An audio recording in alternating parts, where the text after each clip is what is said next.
This is HOA citation circus. She brought a scanner and a grudge.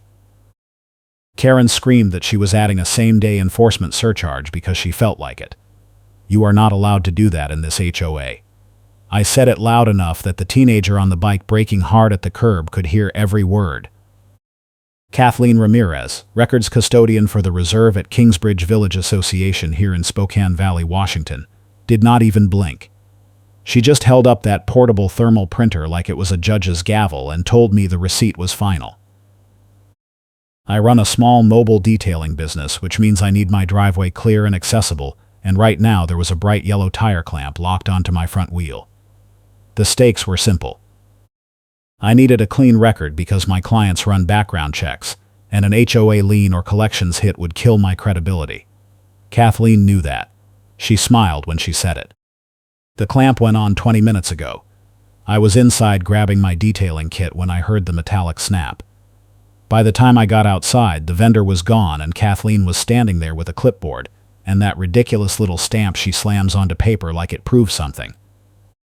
She told me the fee was $300, due immediately, plus a $50 records access surcharge if I wanted to see the parking addendum that authorized the clamp. I asked her what parking addendum. She said I should have requested it in writing 30 days ago. I told her I had been asking for the written guest parking rules for 2 weeks and she kept telling me to check the portal. She said the portal was members only and my access was suspended pending payment of outstanding administrative fees. I did not have any outstanding fees. She said I did now. I work out of my driveway. My clients pull in, I detail their cars, they leave. It is quiet, it is clean, and it is completely legal under Spokane Valley zoning. But 3 weeks ago, Kathleen decided my clients were violating the guest parking policy because they did not display a guest pass. I asked where to get a guest pass. She said they were available for purchase from the HOA office. I asked how much. She said $15 per pass per day. I told her that was insane. She said I decide what counts as compliant, not you. That was the first time she said it. It would not be the last. Close-up shot. A middle-aged white woman with blonde hair and a tight ponytail wearing a gray cardigan with the hood up holding a clipboard with one hand and a small handheld stamp in the other. Her face smug and lips curled in a satisfied smile. A white adult man with black hair and a close-cropped style wearing a white light jacket with the hood up visible over her shoulder with a clenched jaw and furious expression. Background shows a residential driveway with a clamped wheel partially visible. Motion blur background with tack-sharp faces. Photorealistic modern 2020s. No readable text. I went to the HOA office the next day. Kathleen was behind the counter. I asked for a copy of the parking rules. She said records requests required a written submission and a processing fee. I asked how much. She said $50 for up to 10 pages, then $5 per additional page. I asked how many pages the parking rules were. She said she would need to pull the file to determine that, and file retrieval required an advance deposit of $25. I told her that sounded like a shakedown. She leaned forward and said I will bury you in notices until you run out of printer ink. Then she smiled. That line stuck with me. I let her talk, because every word was helping me. I paid the deposit. She told me the retrieval would take 5 business days. I asked why. She said the documents were stored off-site and required coordination with the management company. I asked if I could just talk to the management company directly. She said all records requests had to go through her. I asked if that was in the bylaws. She said I decide what counts as compliant, not you. Second time. I nodded and left. That night I started keeping a log. Date, time, what she said, what I said, what she charged. I also started recording every interaction on my phone. Washington is a 2-party consent state, so I made sure to announce I was recording every single time. Kathleen hated that. She told me recording was harassment. I told her I was protecting myself. She said she would file a complaint. I said go ahead. 5 days later, nothing. I went back to the office. Kathleen said the documents were delayed because the management company was conducting an audit. I asked when they would be ready. She said she could not provide a timeline. I asked for a refund of my deposit. She said deposits were non-refundable. I asked to speak to the board president. She said the board president was unavailable and all inquiries had to go through her. I asked if she was refusing to provide the documents. She said she was processing my request in accordance with association policy. I asked to see that policy. She said that would require a separate records request. I laughed. She did not. The next day I got a certified letter. It was from the HOA attorney. It said I was in violation of the guest parking policy and owed a fine of $200 plus $50 per day for every day the violation continued. The letter said the parking addendum was adopted at the last board meeting and was enforceable immediately. I checked the meeting minutes on the portal. There was no mention of a parking addendum. I called the management company. They said they did not have a copy of any parking addendum and suggested I contact the records custodian. I told them the records custodian was the problem. They said they would look into it. They did not. I went back to the office. Kathleen was not there. A younger woman was behind the counter. I asked where Kathleen was. She said Kathleen was conducting a site inspection. I asked if she could help me with a records request.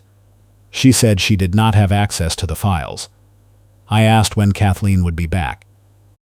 She said she did not know. I left my phone number and asked her to have Kathleen call me. She never did.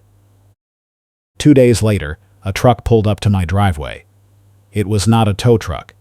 It was a vendor, and he said he was there to install a speed bump in my driveway under HOA orders. I told him I did not authorize that. He said the work order came from the compliance officer. I asked who the compliance officer was. He said Kathleen Ramirez. I told him to leave. He said he had to complete the work or he would not get paid. I told him if he touched my driveway I would call the police. He left. I called the management company again. They said they had no record of a work order. I asked if Kathleen had the authority to send vendors onto my property. They said they would look into it. They did not. That was when I realized what was happening. Kathleen was manipulating the minutes and agendas to erase objections after the meeting. She was adding rules that were never voted on, charging fees that were never authorized, and using her position as records custodian to hide the evidence. The neighborhood was a place where group emails were used like public shaming posters, and Kathleen was the one writing them. Every week there was a new blast email about someone violating some obscure rule, and every week the fines piled up. People paid because they did not know how to fight back. I was going to be different. I filed a formal dispute with the management company. I included my log, my recordings, and screenshots of the portal showing the minutes with no parking addendum. I asked for a hearing. They scheduled one for 3 weeks out. Kathleen found out. She sent me another certified letter. This one said I was being fined for filing a frivolous dispute. The fine was $500. I called the management company. They said they did not authorize that fine. I asked them to tell Kathleen to stop. They said they would send her an email. They did not. The tire clamp showed up the morning of the hearing. I had exactly 4 hours to get to the management office and deliver my dispute packet in person before the office closed. The packet was on my computer. I tried to log into the HOA portal to download the latest meeting minutes, but the Wi-Fi was down. I tried my phone hotspot. It was slow. I tried my neighbor's Wi-Fi. He gave me the password. I got the minutes. I printed everything, put it in a binder, and headed for my car. That was when I saw the clamp. Kathleen was standing next to my car. She had that portable thermal printer in one hand and a clipboard in the other. She told me the clamp was authorized under the new parking enforcement policy, and the removal fee was $300. I asked her when that policy was adopted. She said last week. I asked for the meeting minutes. She said they were not available yet. I asked how a policy could be enforced before the minutes were published. She said I decide what counts as compliant, not you. Third time. I pulled out my phone and started recording. She told me to stop. I did not. She told me recording without consent was illegal. I told her I just announced I was recording, so she had been notified. She said she did not consent. I told her she could leave if she did not want to be recorded. She did not leave. If you are enjoying this absolute chaos, smash that like button and subscribe for more HOA nightmare stories where the bullies actually lose. I asked her for the paperwork authorizing the clamp. She handed me a slip of paper. It had a case number, a date, and a fee schedule. It did not have my address. It did not have my name. I pointed that out. She said the vendor confirmed the vehicle. I asked how. She said by the license plate. I asked for the plate number on the authorization. She said it was in the vendor's file. I asked to see the vendor's file. She said that was proprietary. I told her this was a scam. She told me if I did not pay immediately, the daily storage fee would start accruing. I asked what storage fee. She said $75 per day. I told her my car was in my driveway. She said immobilized vehicles were considered impounded. I told her that was not how impound laws work. She said it was how HOA policy works. I told her I was going to the hearing. She told me I could not drive with the clamp on. I told her I would take an Uber. She told me the hearing was postponed. I asked when. She said she would email me. I asked for confirmation. She said the email would be confirmation. I told her I needed to deliver my packet today. She said the office was closed for the hearing. I told her the hearing was supposed to be at 2. She said it was rescheduled to next week. I did not believe her. I called the management office. They answered. They said the hearing was still scheduled for 2. Kathleen heard that. Her face went red.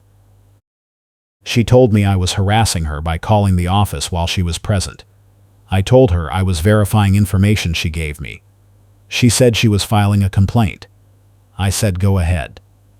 She said she was adding a harassment surcharge to my account. I asked how much. She said $100. I asked under what authority. She said I decide what counts as compliant, not you.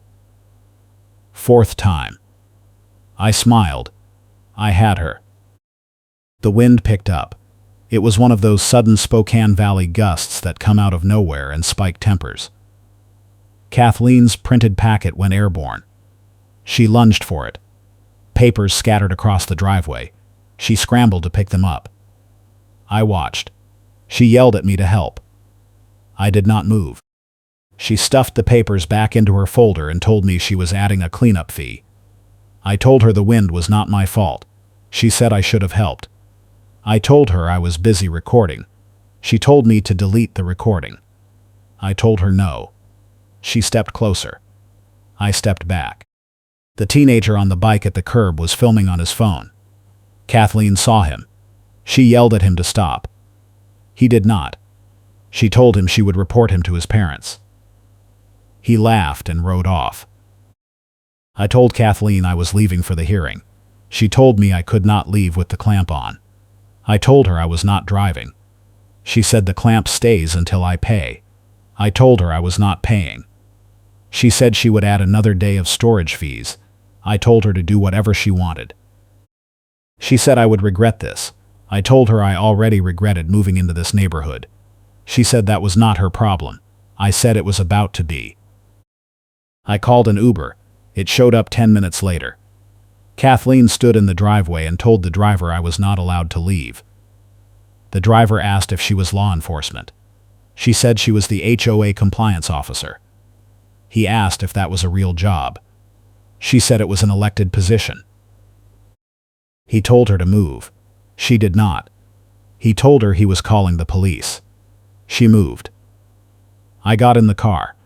Kathleen yelled after me that I was in violation of the exit protocol. I had no idea what that meant. I did not care. The management office was 20 minutes away. I got there at 1:40. The hearing was at 2. I walked in and asked for the board administrator. A woman came out. I handed her my packet. She flipped through it. She asked if I had copies. I said I did not. She said they needed copies for the board. I asked if they had a copier. She said yes, but it was broken. I asked if there was another copier nearby. She said there was a print shop 2 blocks away. I asked if I had time. She said the hearing started at 2. I ran. I got to the print shop at 1:50. There was a line. I asked if anyone would let me cut. No one moved. I waited. I got to the counter at 1:57. I asked for 3 copies. The clerk said it would take 10 minutes. I told him I had 3 minutes. He said he could rush it for an extra fee. I paid. He started copying. I watched the clock. 2 o'clock came. The copier jammed. He cleared it. He finished at 2:04. I grabbed the copies and ran back. I got back to the management office at 2:08. The board administrator told me the hearing already started. I asked if I could still present. She said they were on the second case. I asked if I was the first case. She said yes. I asked if they made a decision. She said they postponed it because I was not present. I told her I was 4 minutes late because I was making copies they required. She said the hearing start time was firm. I asked when it would be rescheduled. She said she would email me. I told her that was not acceptable. She said it was policy. I asked to speak to the board president. She said the board was in session and could not be interrupted. I told her Kathleen lied to me about the hearing being postponed. She said she could not comment on that. I told her I had proof. She said I could submit it with my next request. I asked when that would be. She said in writing, within 30 days. I walked out. I sat in the parking lot. I was furious. I had been trying to follow the process, and the process was rigged. Kathleen controlled the documents, controlled the schedule, and controlled the narrative. The board did not know what she was doing, or they did not care. The management company was useless. I needed a different plan. I called my neighbor Carl. He was the neighborhood security guard supervisor, and he was tired of Kathleen's demands. She had been calling him at all hours asking him to enforce rules that were not in his contract. He told me he had been keeping his own log of her requests. I asked if he would be willing to make a statement. He said yes. I asked if he had any documentation. He said he had emails. I told him to forward them to me. He did. I spent the next 2 days going through everything. My recordings, my log, Carl's emails, the meeting minutes. I found the pattern. Kathleen was adding line items to the minutes after the meetings. She would email the board a draft, they would approve it, and then she would go back and add enforcement actions that were never discussed. The board never saw the final version. The management company never checked. It was a perfect scam. I also found something else, a leaked spreadsheet. Carl sent it to me. It was from Kathleen's personal email, and it was a target list. My address was highlighted. So were 3 other addresses. All of them were people who had questioned her authority. The spreadsheet had columns for violation type, fine schedule, and collection priority. My row said towing next step. That was when I knew I had her. I put together a formal complaint to the management company. I included the recordings, the log, Carl's statement, the spreadsheet, and a records request response, proving they hid documents unless paid bogus fees. The records request response was the key. I had submitted a request under Washington state law for all meeting minutes from the past year. Kathleen tried to charge me $500. I told her the law capped fees at 10 cents per page. She told me the law did not apply to HOAs. I sent her a copy of the statute. She ignored it. I filed a complaint with the state attorney general. They sent her a letter. She responded by saying the documents were privileged. They were not. The AG office told her to comply. She did not. That gave me everything I needed. I submitted the packet to the HOA attorney and watched the tone change instantly. The attorney called me the next day. He said he was not aware of the fee schedule Kathleen had been using. I told him she invented it. He said he would need to review the complaint. I told him I also copied the management company, the board president, and the state AG. He said he would get back to me. He did, 2 hours later. He said the board was scheduling an emergency meeting to address the complaint. I asked if I could attend. He said it was executive session. I asked if Kathleen would be there. He said yes. I asked if she knew about the complaint. He said she had been notified. I smiled. The meeting was set for the next evening. I did not attend. I did not need to. Carl did. He was there as a contractor witness, and he recorded the whole thing on his phone. He sent me the audio that night. It was everything I hoped for. The board president opened by reading my complaint. Kathleen interrupted. She said the complaint was frivolous and defamatory. The president told her to wait. She did not. She said I was a problem resident who refused to follow the rules. The president asked what rules. Kathleen said the parking rules. The president asked for a copy. Kathleen said she did not have one with her. The president asked why not. Kathleen said the rules were on file. The president said he had never seen them. Kathleen said they were adopted last year. The president said he did not remember that. Another board member said she did not either. Kathleen said it was in the minutes.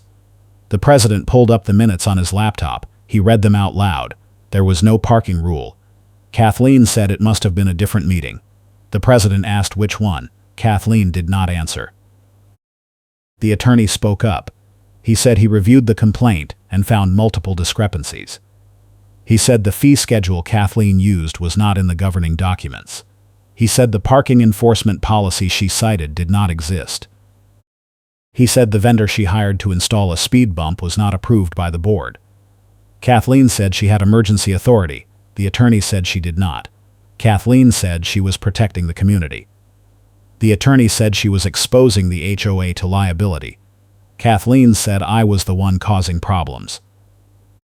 The attorney said the recordings proved otherwise. That was when Kathleen pulled out the Ziploc bag.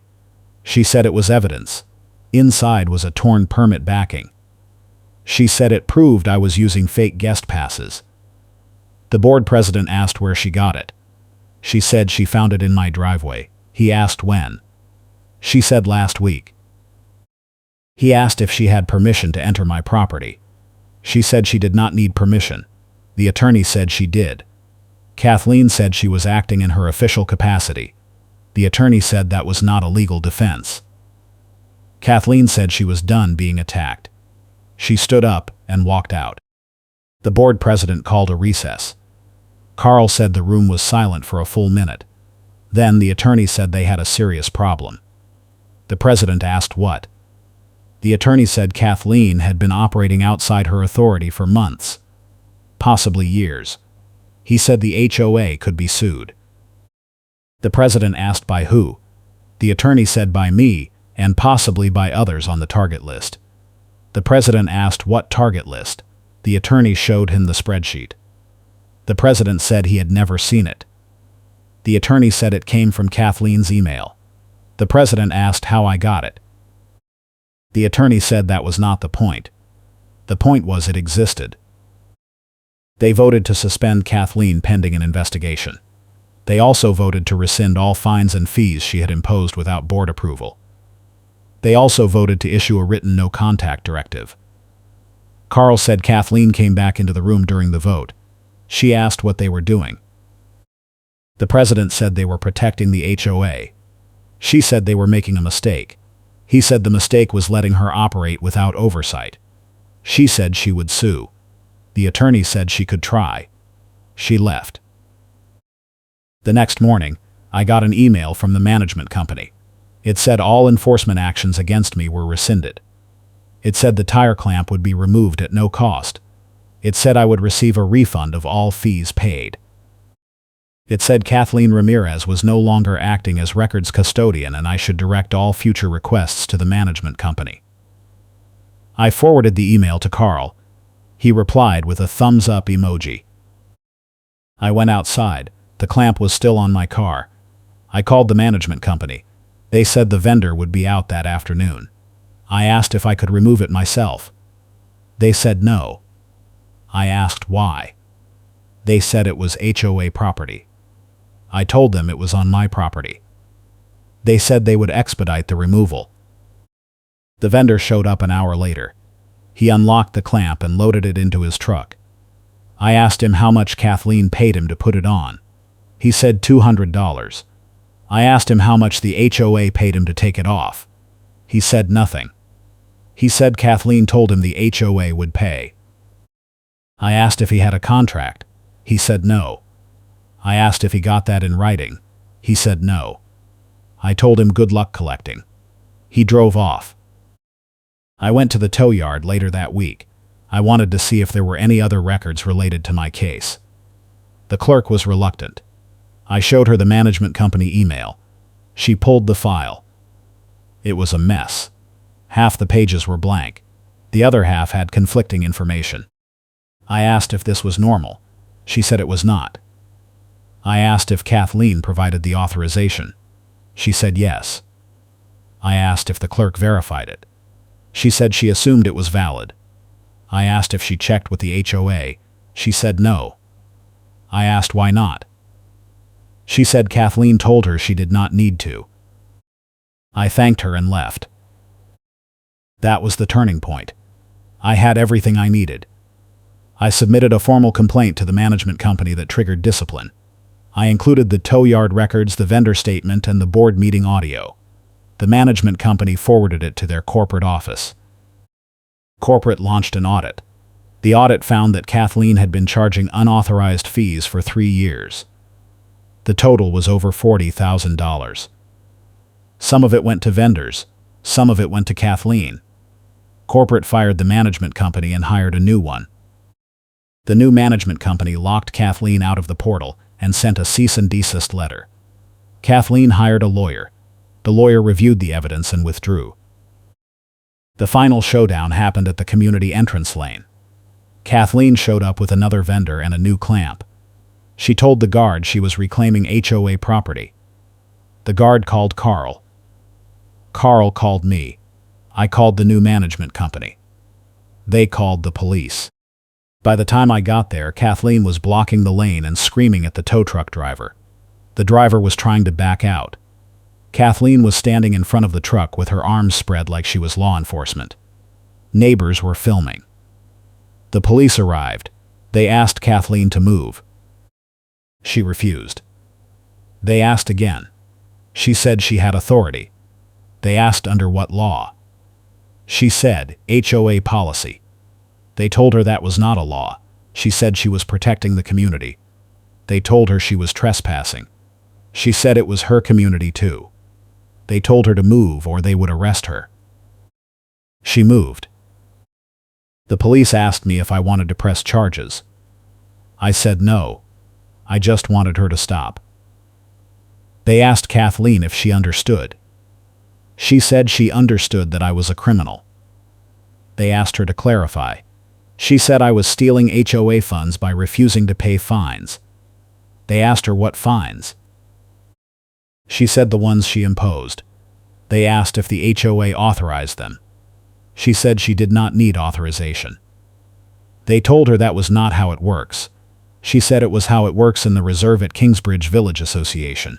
They told her they did not care. She left. The management company issued a written no-contact directive for Karen and locked her out of the portal tools in front of the board. She tried to appeal. The board denied it. She tried to run for re-election. She lost. She tried to sue the HOA. The case was dismissed. She moved out 6 months later. I got a letter from the new management company. It said they reviewed all the enforcement actions from the past 3 years and found that 70% were invalid. They issued refunds to everyone affected. My refund was $800. I donated it to a legal aid group that helps people fight HOA abuse. The neighborhood is quieter now. The new management company does not play games. They follow the rules. They answer emails. They do not charge bogus fees. Carl is still the security supervisor. He waves when I drive by. The teenager who filmed Kathleen sent me the video. I never posted it, but I kept it. Just in case. The funny thing is, Kathleen's printed packet going airborne in that gust of wind at the worst possible moment was the beginning of the end. She lost control of her narrative the second those papers hit the pavement. She scrambled to hold on to her authority, but it was already gone. The HOA dropped the case to avoid a public records mess, and Karen got a written warning for harassment behavior. That warning stayed in her file. It followed her when she tried to join another HOA board in a different neighborhood. They Googled her name and found the complaints. She did not get the position. I still run my mobile detailing business out of my driveway. My clients still park in front of my house. No one bothers me. No one sends vendors to my property. No one locks clamps on my wheels. The reserve at Kingsbridge Village Association learned a hard lesson about letting one person control the records and the enforcement. It cost them $40,000 and a lot of trust. But it cost Kathleen more. She lost her power, her reputation, and her standing in the only community where she felt important. I let her talk, because every word was helping me. And in the end, those words buried her. I hope the rest of your day is peaceful.